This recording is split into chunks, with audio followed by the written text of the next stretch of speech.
Bugungi suhbatimizda ana shu qadriyatlar haqida nuroniy onaxonlarimizning qadrli vaqtimizda ayamaymiz, deganimizda bizlarga yoshlarga ta'lim tarbiya berish uchun ularga shu qanday temada mavzuda chaqirsa ham hamma kerakligim onajonlarimizga rahmat aytaman. Yosh qizlarimiz ham ketdi, ularga ham bir qiziq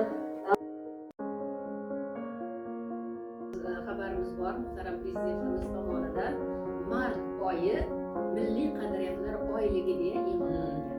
Bugungi tadbirimiz ana shu milliy qadriyatlar oyligini debochasi desak menimcha mubolag'a bo'lmaydi. Bugungi shu oyda boshlangan birinchi tadbirimiz. Endi milliy qadriyatlarga keladigan bo'lsak, albatta biz hozir yoshlarning ongiga endi keksa, men ham keksaman desam bo'ladi, chunki men ham nafaqadaman, yoshim 60 dan oshgan. Ana shu yoshlarga milliy qadriyatlarimizni, milliy urf-odatlarimizni singdirish albatta bizning vazifamiz. Qolaversa, mana men folklor jamoasida faoliyat yuritaman. Folklor jamoamizda Gullar hududiga xos bo'lgan an'analarni, udumlarni olib chiqishga, ularni yoshlar o'rtasida targ'ib qilishga, bu udumlarimizni, an'analarimizni sofligicha o'zini saqlagan holda yoshlarimizga yetkazishga iloji bo'lsa alla aytishni o'rganishimiz kerak. Chunki alla eshitib o'sgan bola birinchi navbatda ota-onasiga, keyinchalik vataniga mehribon bo'ladi. Chunki alla bilan ona farzandiga o'zini mehrini beradi, o'zini yurak qo'rini beradi, o'zini ko'nglidagi tilaklarini, niyatlarini ana shu allasiga isbotlaydi. Alla eshitgan boladan hech qachon yomonlik chiqmaydi. Alla eshitgan bola nima deydi?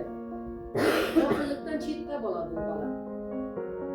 Shunday mehribon bola bo'lib yetishadi. Alla chunki unga juda ham yaxshi ta'sir qiladi. Endi so'zimni misoli sizlarga bir zamonaviy alladan bir parcha aytib bersam. Alla bolam, bolaginam alla. Aytayin alla bolam, orom ol alla bolam. Bolaginam Allah.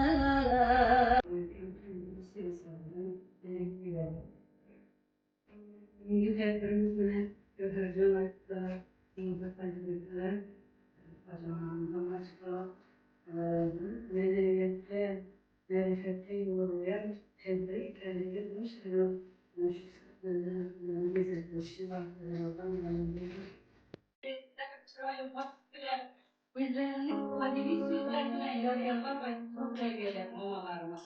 Ene şulardan sizlerge bilgenimce oy tutuyorlar. Bitkenlerinin ruhunu şadi teli yar yar. Adam birlen havanı yadi teli yar yar. Bir şiş nebi Allah'ını yadi teli yar yar. Lale, kelin tushgan uy bo'ladi, chillali, tinglang, ko'ring, kelin salom beradi.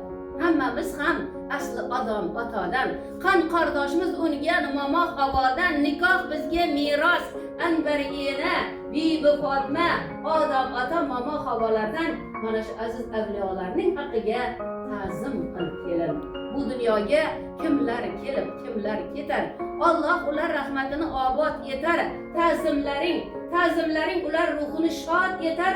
O'tganlarni ruhlarini shod qilib ta'zim qilib kelin. Nevara, chevaralar bo'ylarini ko'rgay, erkalab aytilgan so'zlarini ko'rgay, 90-100 yillikning bo'ylarini ko'rgay, ana sonajon qattiq qaynonangizga ta'zim ila bering salom.